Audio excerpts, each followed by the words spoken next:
നമസ്കാരം. മണ്ണിന്റെ പുതിയ പതിപ്പിലേക്ക് എല്ലാ പ്രേക്ഷകർക്കും സ്വാഗതം.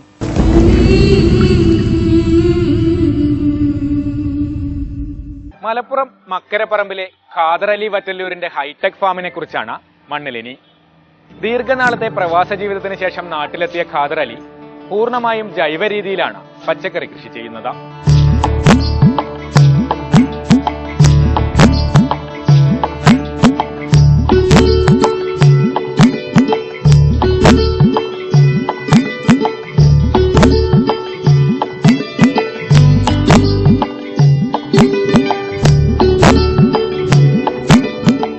നാടിനും നാട്ടുകാർക്കും ഉപകാരമുള്ള എന്തെങ്കിലും സംരംഭം തുടങ്ങണമെന്ന ഉദ്ദേശവുമായാണ് മക്കരപ്പറമ്പ് പൊരുന്നംപറമ്പ് സ്വദേശിയായ ഖാദർ അലി വിദേശത്ത് നിന്ന് തിരിച്ചെത്തിയത്.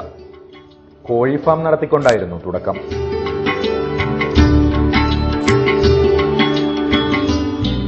കോഴികളെ വാങ്ങാനായി തമിഴ്നാട്ടിലൂടെ നടത്തിയ യാത്രകളാണ് ഖാദർ അലിയെ പച്ചക്കറി കൃഷി തുടങ്ങാൻ പ്രേരിപ്പിച്ചത്. എത്രത്തോളം വിഷലിപ്തമായ പച്ചക്കറികളാണ് അയൽ സംസ്ഥാനങ്ങളിൽ നിന്ന് കേരളത്തിലെത്തുന്നത് എന്ന തിരിച്ചറിവായിരുന്നു ഈ തീരുമാനത്തിന് പിന്നിൽ.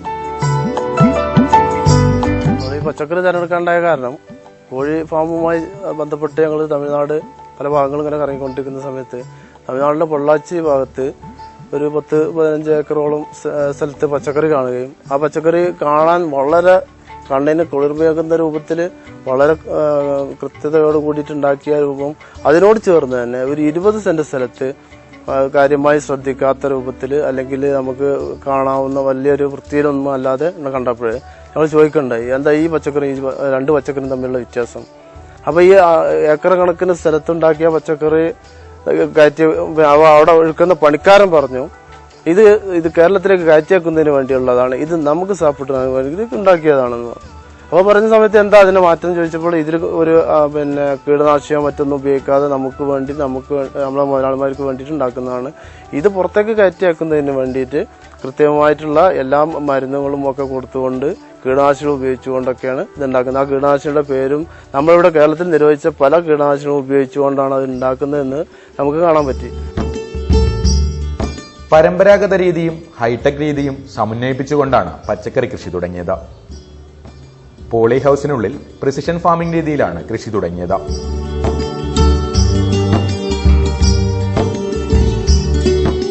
നേരത്തെ ചെങ്കൽ കോറിയായിരുന്ന സ്ഥലം നിരപ്പാക്കിയാണ് പോളി ഹൌസ് പണിതത്. വലിയ പോളി ഹൌസിൽ വാണിജ്യാടിസ്ഥാനത്തിൽ കൃഷി ചെയ്തിരിക്കുന്നത് സാലഡ് കുക്കുംബറാണ്. ഇതോടൊപ്പം വീട്ടാവശ്യത്തിനുള്ള പച്ചക്കറികൾ മറ്റൊരു പോളി ഹൌസിലും കൃഷി ചെയ്തിരിക്കുന്നു. വഴുതനങ്ങ, ബീട്രൂട്ട്, കുമ്പളം തുടങ്ങിയ പച്ചക്കറികൾ കുടുംബത്തിലെ 8 വീട്ടുകാർക്കായി ഇത്തരത്തിൽ കൃഷി ചെയ്യുന്നു.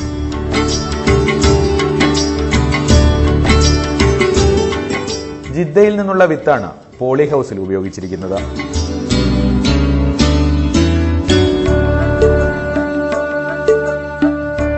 ഗ്രോ ബാഗിലാണ് വിത്തുപാകി മുളപ്പിക്കുന്നത്.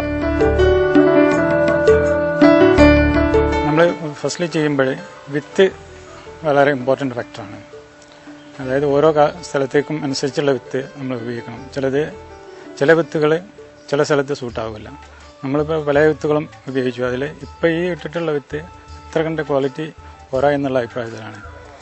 അപ്പോൾ ഫസ്റ്റ് തിങ് ഈ വിത്തിൻ്റെ കാര്യമാണ് നമ്മൾ ശ്രദ്ധിക്കേണ്ടത്. പിന്നെ ഇവിടെ നമ്മൾ ചെയ്യുന്നത് നേരിട്ട് ഗ്രോ ബാഗിൽ വിത്തിട്ടിട്ട് മുളപ്പിക്കുക. സാലഡ് കുക്കുംബറിന്റെ വിപണനത്തിന് ഇതുവരെ ബുദ്ധിമുട്ടൊന്നും നേരിടേണ്ടി വന്നിട്ടില്ല. 10 കിലോ വീതമുള്ള പെട്ടികളാക്കി കോട്ടക്കലിലെ ഹോൾസെയിൽ മാർക്കറ്റിലാണ് കുക്കുംബർ വിൽക്കുന്നത്.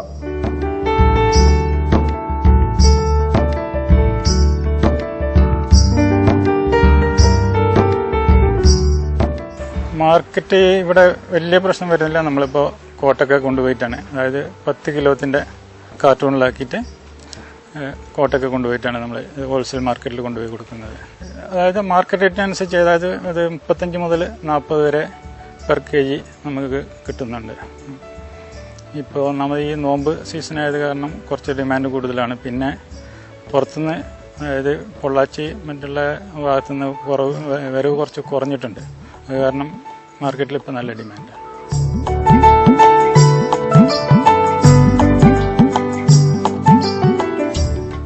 കൃഷി ഹൈടെക് ആണെങ്കിലും ജൈവവളങ്ങൾ മാത്രമേ ഉപയോഗിക്കുന്നുള്ളൂ എന്നതാണ് ഗ്രീൻ വാലി ഫാമിന്റെ പ്രത്യേകത. ഫാമിൽ തന്നെ തയ്യാറാക്കുന്ന ചാണക കമ്പോസ്റ്റ്, പച്ചില കമ്പോസ്റ്റ് തുടങ്ങിയവയാണ് പച്ചക്കറി കൃഷിക്ക് ഉപയോഗിക്കുന്നത്. ഇതിനു പുറമെ ബയോഗ്യാസ് പ്ലാന്റിൽ നിന്നുള്ള സ്ലെറിയും വളമായി ഉപയോഗിക്കുന്നു. ജൈവവളങ്ങൾ മാത്രം ഉപയോഗിക്കുന്നതുകൊണ്ട് ധാരാളം ആളുകൾ നേരിട്ടെത്തി കുക്കുംബറും മറ്റും വാങ്ങുന്നു. ഇതിലേക്കുള്ള വളങ്ങളൊക്കെ നമ്മൾ തന്നെ ഇവിടെ ഉണ്ടാക്കുക, തയ്യാറാക്കുകയാണ്.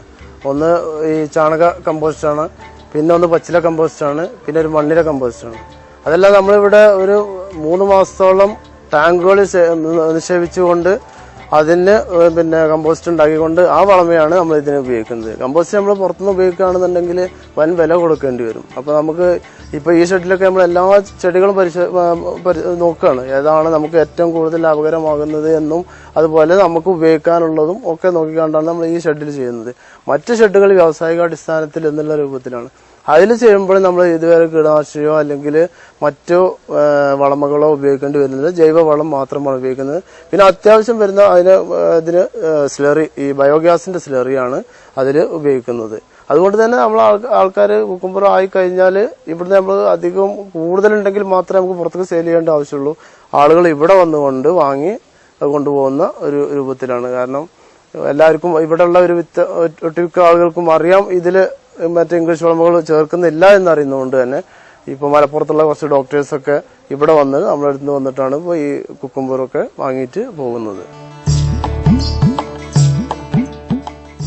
മത്സ്യം വളർത്തലും പച്ചക്കറി കൃഷിയും സംയോജിപ്പിച്ചുകൊണ്ടുള്ള അക്വാപോണിക്സ് രീതിയും ഖാദർ അലി പരീക്ഷിക്കുന്നു. മീനുകളെ വളർത്തുന്ന ടാങ്കിലെ വെള്ളം പാറച്ചീളുകളിലൂടെ പമ്പ് ചെയ്ത് ഇതിൽ പച്ചക്കറി നടുകയാണ് ചെയ്യുന്നത്.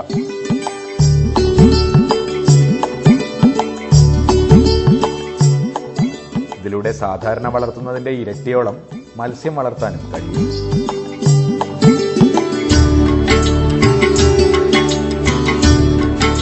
മണ്ണ് കൃഷി ഒഴിവാക്കി, അതാണ് ഈ അക്വാപോണിക് കൃഷി എന്ന് പറഞ്ഞ് നമ്മളിപ്പോൾ ഒരു പരീക്ഷണ അടിസ്ഥാനത്തിൽ ഇപ്പോൾ വിത്തിട്ട് ചെയ്തുകൊണ്ടിരിക്കുന്നത്. നമ്മളതിൽ ഉപയോഗിക്കുന്നത് ആ മെറ്റലിലാണ് ഈ ചെടിയെ പിടിപ്പിക്കുന്നത്. ആ ചെടി പിടിക്കുന്നതോട് കൂടിയിട്ട് ആ വേരിൽ ഇതിന് ഇപ്പോൾ ഈ മീൻ കൃഷിയിൽ നിന്ന് അടിക്കുന്ന വെള്ളം അതിൽ പമ്പ് ചെയ്തുകൊണ്ട് ഈ മീൻക്ക് വേസ്റ്റ് ഉണ്ടാവുന്ന ആ വേസ്റ്റുകൾ വലിച്ചെടുത്തുകൊണ്ട് അതിൽ വളമ വലിച്ചെടുത്തുകൊണ്ടാണ് അതിലെ ചെടികൾ വളരുന്നത്. അതുപോലെ തന്നെ ഈ വെള്ളം ക്ലിയറായിട്ട് നല്ല ക്ലീനായ വെള്ളമായിരിക്കും. എപ്പോഴും ഒരു സ്മെല്ലോ കാര്യങ്ങളോ ഒന്നും ഇല്ലാതെ. മീൻ ടാങ്കിന്റെ അടുത്തേക്ക് ചെന്നാൽ തന്നെ ഭയങ്കര വാസനയായിരിക്കും. പക്ഷെ നമ്മൾ ഈ മീൻ ടാങ്കിന്റെ അടുത്ത് ചെന്നാൽ നമുക്ക് അറിയുന്നതല്ലേ, നമുക്ക് കുളിക്കാനൊക്കെ പറ്റുന്ന രൂപത്തിലുള്ള ക്ലിയർ ആയിട്ടുള്ള വെള്ളമായിരിക്കും. അത് ശരിക്കും ക്ലീനായിട്ട് പ്യുവറായിട്ട് ചെയ്ത് ഈ അതിലുള്ള ആവശ്യമില്ലാത്ത കണ്ടന്റുകളൊക്കെ ഈ ചെടികൾ വലിച്ചെടുത്തുകൊണ്ട് ചെടികൾ നല്ല സുലഭമായിട്ട് വളരുകയും ചെയ്യും.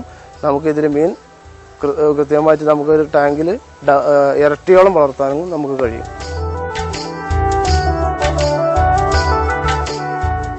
പച്ചക്കറി കൃഷി കൂടുതൽ വിപുലീകരിക്കാനാണ് ഖാദർ അലിയുടെ പദ്ധതി.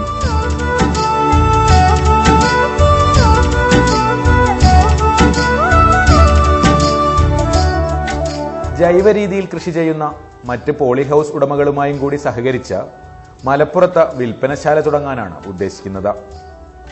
ഇതിലൂടെ രാസവളങ്ങളും കീടനാശിനികളും ഉപയോഗിക്കാത്ത പച്ചക്കറി വിപണിയിലെത്തിക്കുകയാണ് ലക്ഷ്യം. നമ്മളെ കൊണ്ട് കഴിയുന്നത് ഈ നമുക്ക് വളമിടാതെ ഈ ശുദ്ധമായ പച്ചക്കറികൾ നമ്മളെ അടുത്ത പ്രദേശത്തുള്ള ആളുകൾക്ക് എന്തെങ്കിലും അത്രയെങ്കിലും നമുക്ക് ചെയ്യാൻ കഴിയുമെങ്കിൽ ഞങ്ങൾ അത് പരിശോധിച്ചുകൊണ്ടിരിക്കണം. അതിനുള്ള മറ്റു പ്ലാനുകൾ ചെയ്തുകൊണ്ടിരിക്കുകയാണ്. ഇത് ഒന്നുകൂടി വിപുലീകരിക്കുന്നതിന് വേണ്ടിയിട്ടും വ്യാവസായിക അടിസ്ഥാനത്തിലാക്കുന്നതിന് വേണ്ടിയിട്ടും ഇതിന്റെ ചെറിയ സ്റ്റാള് തുടങ്ങി മലപ്പുറം ഭാഗങ്ങളിൽ എവിടെയെങ്കിലും ഒരു ചെറിയ സ്റ്റാൾ തുടങ്ങിയിട്ട് നമ്മളുണ്ടാക്കുന്ന പ്രൊഡക്റ്റ് വെക്കുന്ന ഒരു രൂപത്തിലേക്ക് നമ്മൾ ചിന്തിച്ചുകൊണ്ടിരിക്കുകയാണ്. അതിനുള്ള പദ്ധതികളുമായിട്ടൊക്കെയാണ് ഞങ്ങൾ മുന്നോട്ട് പോയിക്കൊണ്ടിരിക്കുന്നത്. മറ്റു പോളി ഹൗസിന്റെ ആളുകളുമായിട്ടും ഒക്കെ ഞങ്ങൾ നിരന്തര സമ്പർക്കം പുലർത്തിക്കൊണ്ട് ഈ ആളുകളുണ്ടാക്കുന്ന ഇത്തരത്തിലുണ്ടാക്കുന്ന കീടനാശിനി ഉപയോഗിക്കാത്ത, കീടവളങ്ങൾ ഉപയോഗിക്കാത്ത, ജൈവ വളങ്ങൾ ഉപയോഗിച്ചുകൊണ്ടുള്ള ശുദ്ധമായ പച്ചക്കറി വിപണിയിൽ എത്തിക്കണം. അതിനുള്ളൊരു വിപണന സ്റ്റാളൊക്കെ തുടങ്ങി അതൊക്കെയാണ് ഞങ്ങൾ മുൻകൂട്ടി, അതാണ് ഞങ്ങളൊരു പ്ലാൻ ചെയ്തുകൊണ്ടിരിക്കുന്നത്.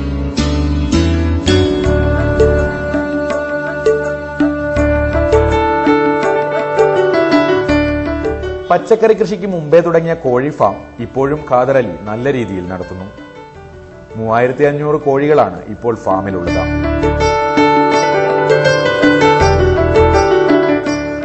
തമിഴ്നാട്ടിൽ നിന്ന് കോഴിക്കുഞ്ഞുങ്ങളെ കൊണ്ടുവന്ന 40 ദിവസം വളർത്തി വിൽപ്പന നടത്തുകയാണ് ചെയ്യുന്നത്.